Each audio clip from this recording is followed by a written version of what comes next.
Do you have a tough challenge with your supply chain or logistics? Loguru is the intelligent partner that works globally with manufacturers, retailers, and logistics businesses. We help our customers define, buy, and safely implement solutions across the supply chain.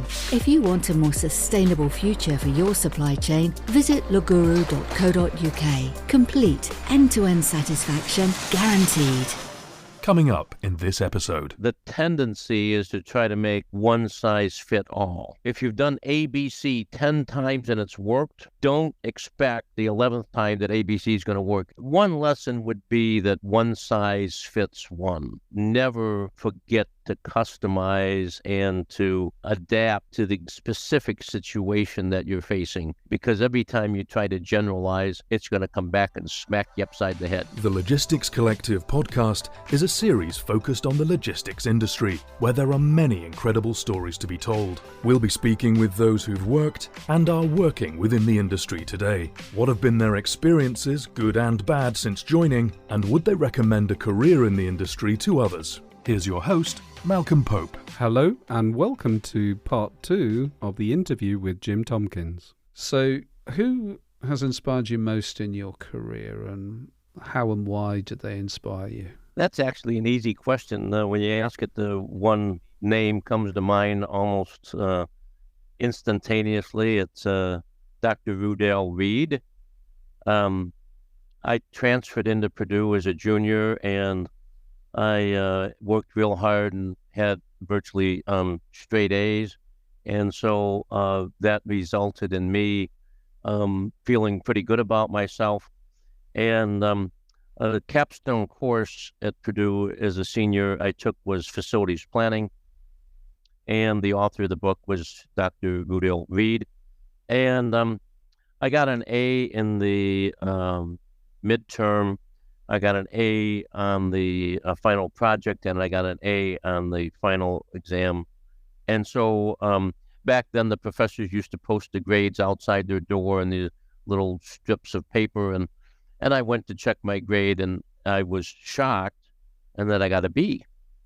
And I thought, how did I get a B? I got an A, and how do you average an A and get a B? It doesn't make sense. So I knocked on the door, and Professor Reed said, come in. And I opened the door, and he said, hi, Tompkins, how can I help you? And I said, well, Professor Reed, I noticed I got a B in the class. And so he pulls out his little grade book, and he looks at the grade book, and he said, oh, wow. He said, you had the high grade in the class on the midterm. You really did well on that. And then he said, oh, and then he looks in his book. He said, oh, yeah, in the final exam, you really aced that too. Good job. And he said, and your project, I remember your project. Your project was really super. You got an A on that. And he said, what does it say on the door? He said, I said, well, it says I got a B. He says, what do you think about that, Tompkins? I said, well, I don't know how you get an A and an A and an A and you get a B. He said, well, that's not how I did it, Tompkins. He said, the way I do it, he says, no one graduates from Purdue with all A's. And so I thought giving you a B would be helpful to you. And so I did what I thought would be helpful. And I paused, and he said, do you think that's fair? I said, no, I do not think that's fair. He says, Tompkins, here's your lesson here. Life's not fair. And life's not fair.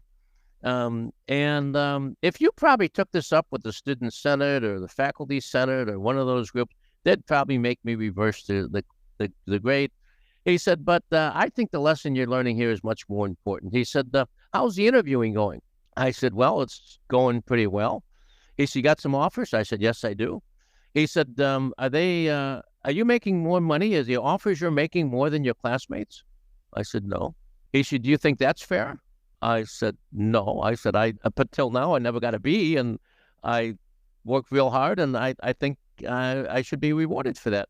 He said, well, there it goes again. Life's not fair, is it, Tompkins? He said, I tell you what, if you really think you should get an A in this course, or you really think that you're better than your fellow classmates, maybe what you ought to do is double your education for a 1-year commitment. I said, what do you mean? He said, well, if you get a master's here at Purdue, it only takes you a year, and you'll have double the amount of credit in industrial engineering. I said, well, sir, I'm married, and my wife and I, we really want to get on with life, and I couldn't afford that. He said, no, I got that. I said, what do you mean? He said, I got all. He said, I got that. He said, I'll pay your tuition, I'll pay your books, I'll pay you, for your apartment and your living expenses. He says, yeah, we'll cover that. You'll work for me as a graduate instructor, and it won't cost you any money. You don't need any money, Tompkins. You just need to have the desire to prove you're better, and that you really can make something happen. And I said, well, I don't think that's in the cards, sir. And he said, I just want you to think about it. So I went home and told my wife about it, and we talked about it, and we decided, okay, we're going to do it. So we did it. And then during my master's, I got stung by the research bug, and that resulted in the PhD. And so Dr. Reed changed my life because he challenged me to see if I really was better, than prove it. Don't just sit there and think you deserve an A. Go do something about it. And Dr. Reed had a profound effect on me, and I'll forever be grateful. That is that really is a wonderful piece of sharing, and I think it was a stop and think moment. I almost felt that he'd recognised, or they'd recognised something in you that was. I think the B was absolutely deliberate. He actually knew you well enough to know what was going to happen as a result of that. So they were utterly prepared in terms of that they knew that was going to happen. And that for me is it's an absolutely fantastic story. But also it's about, there are rare people in this world that seek to push others forward. And that is a wonderful example. I've been fortunate to have a couple of examples of that. And I think that, life is not fair, but it is full of opportunity if you choose to open your eyes. Opportunity, absolutely. Right on. So what are you most proud of? And you've got a lot to be proud of. And you're going to have a real heart. I mean, over 50 years marriage is something absolutely to be proud of. To have children and grandchildren is absolutely at the top of the tree. Fantastic career, both in academia, published author, 31-fold. You started at least 2 businesses that I'm aware of, and then putting your arms around global supply chain and logistics. So you're going to have a hard job, but I'm only going to let you have one thing. Okay. Well, I'm glad we talked about Dr. Tompkins and Jim Tompkins, and each one of those people will only have one thing. So Jim, he is most proud of his family. Been married for 55 years, 3 grown children who are married, 8 grandchildren, and that's what I'm most proud of. Jim is a real happy dad, husband, and grandpa. And so that's what I'm most proud of there. Dr. Tompkins is most proud about his body of work. I think we've pushed some really interesting boundaries, and we continue to do that. And I just love that when I'm able to be a spark in some company or some individual and help them see things differently. And I just really am proud of those 2 things. Is personally, it's family, and professionally, it's the work that has resulted in people becoming more successful. And that, I think, the hidden message within there, and it's that view of humility. And you said it's honesty in our prior discussion, but I would say if you're there to give the good for others, then I think that the world does balance. I'm a great believer in karma, and so do your best to do good to others and nothing other than that. And I do say you've got a lot to be proud of. What's one lesson your job and maybe your life has taught you that you think everyone should learn at some point in their life? Well, it's one lesson. I guess the one lesson I would share is that when you figure something out, there's a tendency to want to apply that in different circumstances. And what I've learned is that one size fits one. And the tendency is to try to make one size fit all. But it's not, because each circumstance is unique. People are unique. And so no matter if you've done ABC 10 times and it's worked, don't expect the 11th time that ABC is going to work. It might be BAC or CAB, or it might be a different formula. So one lesson would be that one size fits one, and never forget to customize and to adapt to the specific situation that you're facing. Because every time you try to generalize, it's going to come back and smack you upside the head. Very, very intuitive. I think from my basis, when I'm going shopping for clothes at the moment, I find that no size fits anything. But that's less about the clothing manufacturers and more about me. But there you go. So perhaps, beginning to take a more forward view, I mean, what exciting new solutions are you seeing in the market at the moment, Jim? Well, virtually everything that is really exciting and cool has something to do with technology, be it automation. If you look at what we're doing in ports, we look at what we're doing in fulfillment centers, if you look at what we're doing in autonomous vehicles, there's just a huge impact of using sensors and computer systems and communication systems to make things work better, quicker, cheaper, to let them work safer.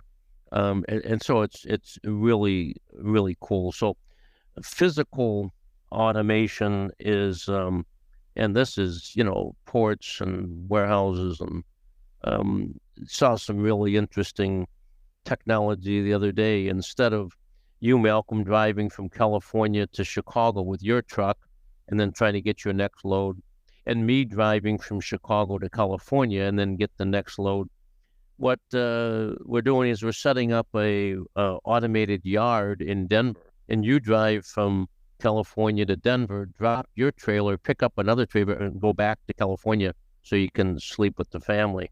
I'm picking up my load in Chicago, driving to Denver, picking up your load and taking it back to Chicago. And now I'm sleeping with my family and creating the quality of life for the truckers. I call it a freight port. It is totally automated. There's no people there. There's some cameras and people are watching the cameras, but it's totally done automated, and it's very cool, the load matching and what we're able to do things. And so automation is just a tremendously exciting field. Robotics is a tremendously exciting field. And then that's on the physical side. And then on the mental side, of course, it's AI, which be it machine learning, which we've been doing for over 20 years, and have got a tremendous body of work there. Or we're talking about the new generative AI. If you look across supply chain, there's not a single step within the supply chain, from demand forecasting all the way to sales and marketing, that isn't being impacted by either traditional AI or generative AI today. So I find that really, really exciting, and then the value we can add. And people are saying, well, aren't we going to replace a lot of jobs? Well, this gets back to the Industrial Revolution, where in Europe we had the Lundys smashing the weaving looms and so forth.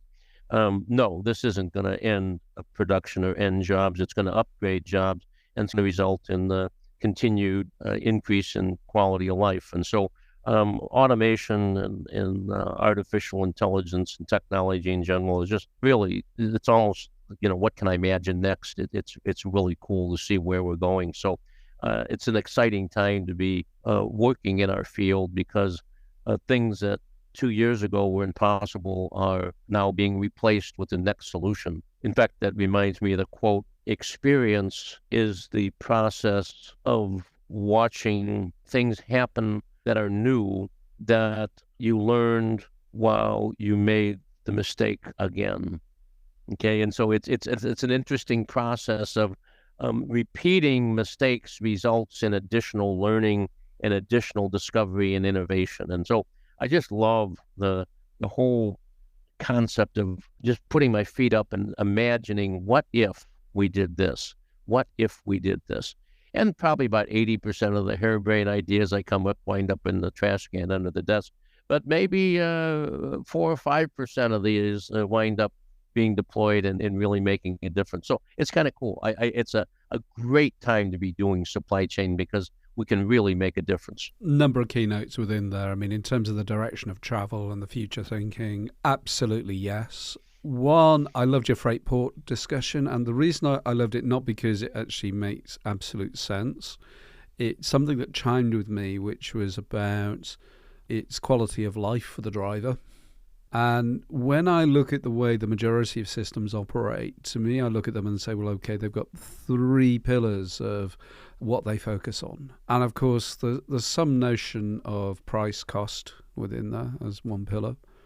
There's another notion of quality or timeliness. And then the final one is about legal compliance. And when I look at the majority, whether it be ERP, WMS, TMS, whatever is out there, those are pretty much the 3 cores within it. Don't break the law. Provide a level of service that is acceptable, or provide a product that is acceptable, and at the end do it for the right price. And then I ask myself a question, which is, well, what about a happy employee? Where's that come in terms of your core algorithms? And where does sustainability come in terms of your core algorithms? And during the wonderful time of the pandemic, we were a bit quiet. And so we looked at over 60 TMSs, and we did an end-to-end review of them. And I called it SETI. And SETI was not the search for extraterrestrial intelligence. For me, this was the search for extra transport intelligence.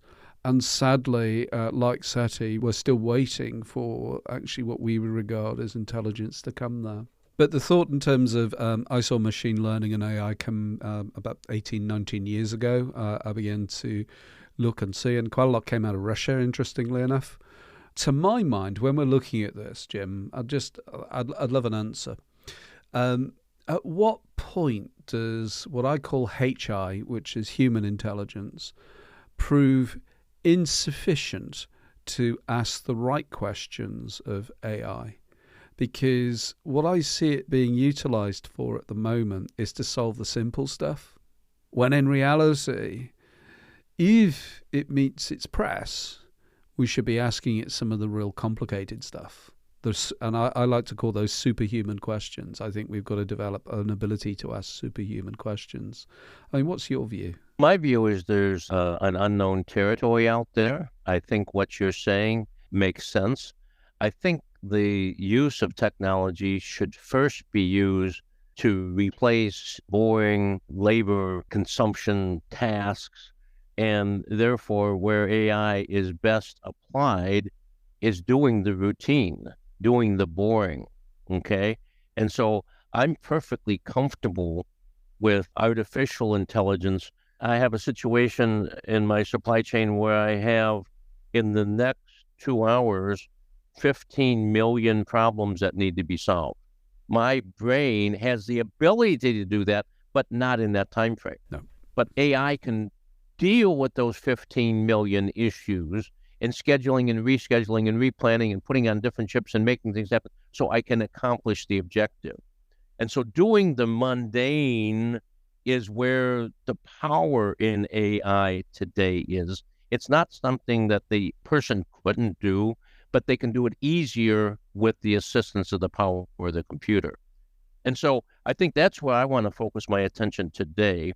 I don't see generative AI is called large learning models.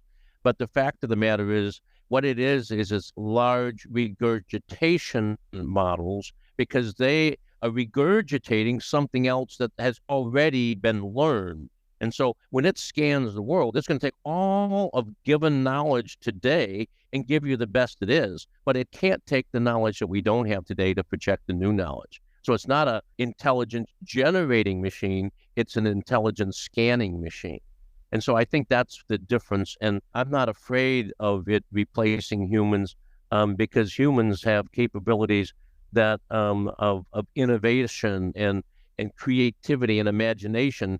And AI doesn't have those skills and never will, because it can only regurgitate prior learning. And therefore, a lot of the concerns out there, I think, are good to have, because we need to have ethics in AI. Certainly, there's some situations in medicine where engineers execute, doctors practice. Therefore, the use of artificial intelligence in something they're just practicing, they're not sure what the outcome is going to be inherently dangerous. And so can AI give you false medical advice? Yes. Is that dangerous? Yes. And so we need to be careful of that type of thing.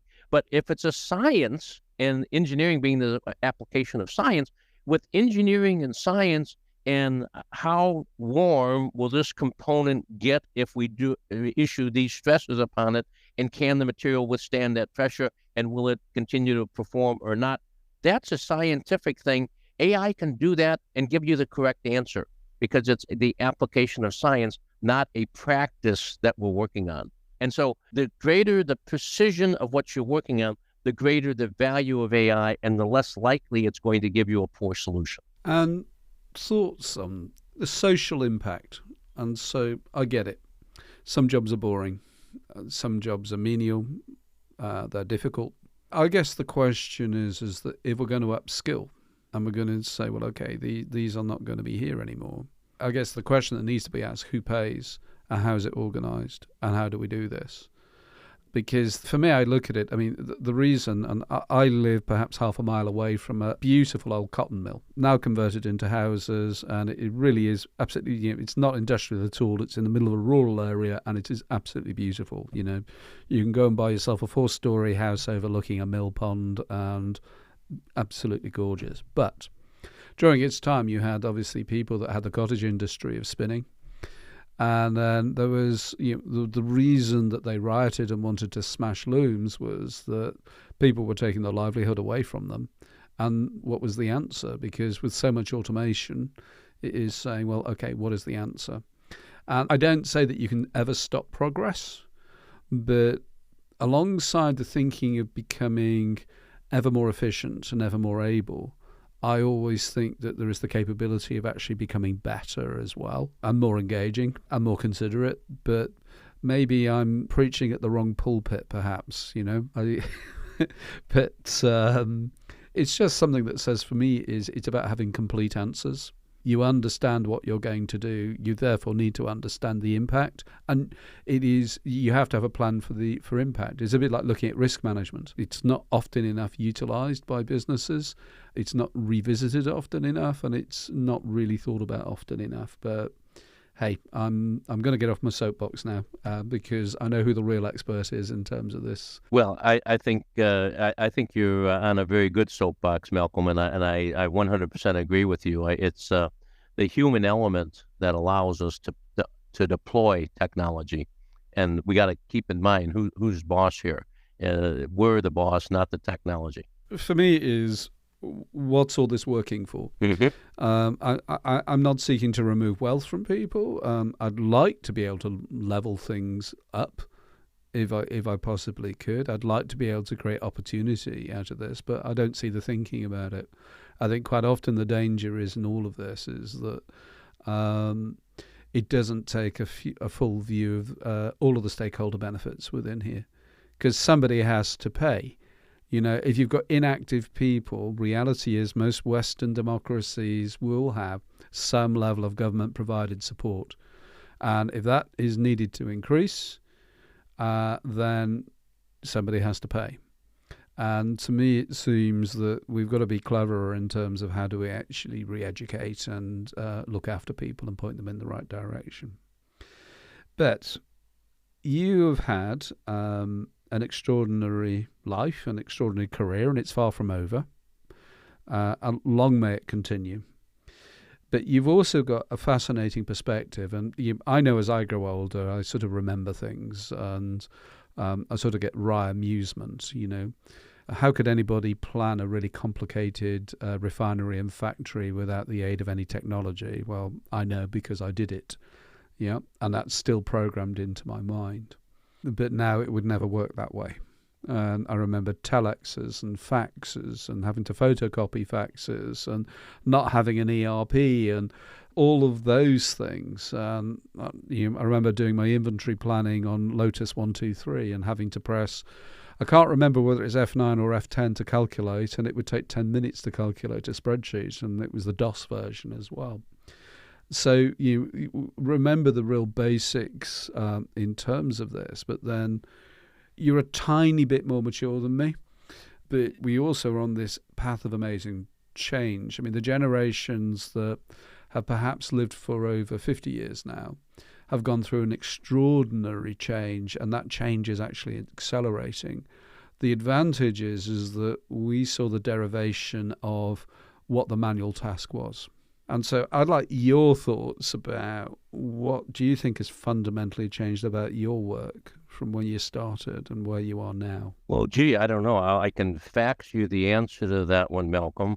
No, Could I not have could I not have a telegram? Could we do it by Morse code? I haven't heard of the word fax in many years, I don't think. So that is a great way to kind of position that question. The shift that has really kind of shaken my cage is a PhD industrial engineer. What I am an expert at is creating optimal solutions. And so optimal solutions is what my profession is about. And so we collect all the data and we define what the objective function is, and we solve the equation to either maximize or minimize certain KPIs. And so that's what my profession is about. Unfortunately, now that the new normal is disruption, the creating of optimal solutions is no longer optimal, because the future that we are trying to address has tremendous uncertainty in it. And therefore, the data that we're using to define the optimal solution is inaccurate, and therefore the solution too is inaccurate. And so what I need to do is change my overall goal from trying to find the optimal solution and instead find a series of options that will perform well given the uncertainty which is going to occur. So my world shifts from optimality to optionality. Someone asked me, gee, Jim, what companies are you investing in today?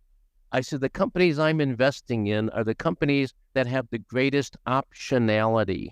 And so if we go back to the top of the show in the toilet paper, if your factory can only make single-ply paper or two-ply, your factory can only make single-ply toilet paper, and you have another factory that makes two-ply paper, but then there's the next guy sitting next to you where John in his factory can make, in that same factory, either single-ply or two-ply by just throwing the switch.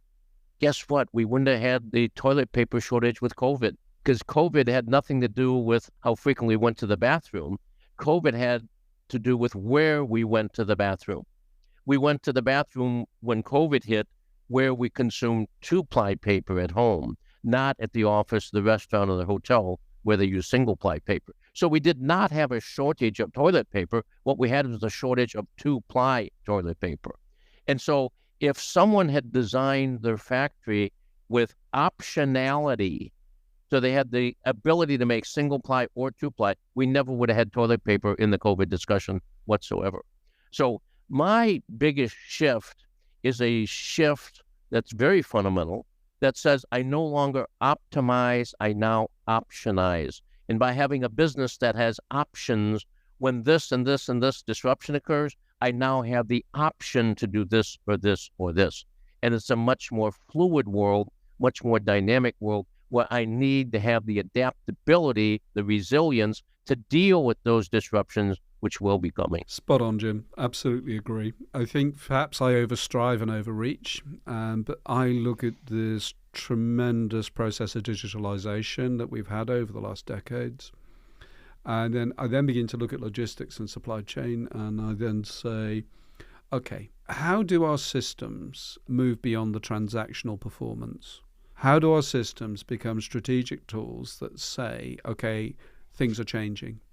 Because if you look at it, businesses will review a number of points. They might review if they've made an acquisition or a disposal or you've had a merger. And so therefore, that says that you do a fundamental and what is hard to do at the time, network review. And you look at your options in terms of how do I put this all together, and what is actually optimal. And you'll then go and factor in the reality check, which will be what are the property leases and commitments or contracts that I have, and what is the limit to my flexibility. And we'll do that once a decade maybe. And reality is that we should be equipped to almost do that, I feel, on a continuous basis at this stage, that we understand the solution, that sort of pickled in vinegar solution that we put into the jar, and we put the lid on it and put it back up on the shelf. That solution, it'll sort of work for a period of time, but who wants to eat a 10-year-old pickle? And that for me is where I get disappointed. I also get disappointed in terms of logistics service providers possess a huge amount of data. The data about what they have today, and the data about what they've tendered and haven't won. And all of that is, I believe, not used. And I think this is the big data and big picture that we need to be able to do with agility. And I would turn around and say, why the hell not? What would we get out of it? Massive change, probably more profitability for logistics service providers. We would probably get reduced costs for the customers of logistics service providers, and we'd probably come up with more sustainable solutions, and we'd probably then allow to do things about modal shift. It would give us better ability to plan going forward. And that is my sort of, again, back on my soapbox, that's my frustration that says, come on, guys. If you said to any large-scale business that you could double your EBITDA by actually focusing on this, and it isn't as difficult as you think, I would say almost any other sector would say, hey, we really want to have an interesting conversation about it. But for me, I think this is the fundamental miss and opportunity all in the same sentence. So your optionality, I absolutely agree with. But I think it needs to be driven from a fuller view of our supply networks. Those are the tools that I want to see developed because they really add value. Yep, right on. Same page, absolutely. So, look, Jim, I have probably rattled on too much and not allowed you to tell more about what is a fantastic life and career thus far. Do you have any questions for me? How about that? I'll give you one for me because I've been really rude and I've only asked you questions. Well, I think the question that is paramount in my mind right now is how does Malcolm take his tremendous capability to interview and to interact with a variety of guests and turn that into a portion of business? I'm thinking it as from a capitalistic perspective. Yep. How do you monetize this benefit? Your talent is amazing, and your insight is very, very astute. And so I would want to think about how to capitalize on that. I have two aims with it. My first aim was recognizing that I work for one of the most wonderful industries in the world. There is, in truth, a real global village of fantastic people that every day do wonderful jobs and do some of the most difficult and underappreciated jobs that actually deliver everyday life and value to pretty much everybody on the planet. And I think that's incredibly special. And I've always felt it's a privilege to work within that. So what I wanted to do was there didn't seem much about recording the wisdom and introducing the people of the industry and to be able to capture that. And my first aim was capturing it. My second honest aim was a little bit of indirect marketing in terms of my own business. Yeah. Because I hate the multiple emails going to people because it bothers the life out of them. I like more in terms of saying, well, okay, I'm ready to have a conversation with you. And also it's about giving somebody an offer of saying, okay, if you've got a long, boring drive, back home and you don't want to listen to music, then maybe, hopefully, I'm the tone of my voice isn't too sleep-making. But I think that was it. In terms of the monetizing, we get approaches from PR agencies reasonably frequently. That is something that I sort of look at with all due care. Generally, if somebody's employed a PR agency, what you tend to find is that they've given all the money for the PR agency and they want to do an interview for free. That for me is sort of fascinates me. But hey, all good business is about having great conversations, surely. And, it does have its linkages within here. We do have an expanding listenership. Lord knows, it won't be me, it's always the guests. I've spoken to some fantastic people on this channel that I've been utterly humbled by what they have done and the life experiences they've gone through. It's very cathartic as well. You get the opportunity to talk to people that have made mistakes, have solved problems, have had challenges. And this goes back to the way I probably think that we used to learn. We used to learn by sharing and telling stories and all of these things. And I think we are equipped to learn in this way. That's what I think is the fundamental. As to monetizing, I'm a great believer in a concept I call ample. And I believe that you can have too much. And the definition of too much is when it stops you living amongst the people that are your tribe, your crowd. As soon as you need to go and employ security or go and live off on an island somewhere or separate yourself off from humanity, I argue that's too much. I like to maintain, for me, I want to always be approachable to whoever I talk to. So my view of ample is get to enough and then turn around and say, see what good you can do beyond that. Again, it's that karma view. Try and give back where you can. So that's me. Great. I love it. So, Jim, thank you so very much for giving up time and for sharing your life and career. It's been extraordinary. I'm actually still processing all the things that you've said in terms of the journey that you've made through life, and it's been utterly fantastic to listen to. So thank you ever so much. Well, thank you, Malcolm. I've enjoyed the discussion, and time went so quick. We must have had fun. I think we did. Look, all the very best to you. Cheers, Jim. Thank you, Malcolm. So that's the conclusion to another Logistics Collective podcast. If you do want to track and follow us, we're available on all the normal podcast channels, so including Spotify, Apple, and many others. Or you can listen to us on logisticscollective.com. And we also publish on YouTube as well for those that prefer that as a channel. I look forward to speaking to you soon. You can get in contact by email, podcast@logisticscollective.com, or leave a voice message on our website, logisticscollective.com. The podcast is a production by LaGuru.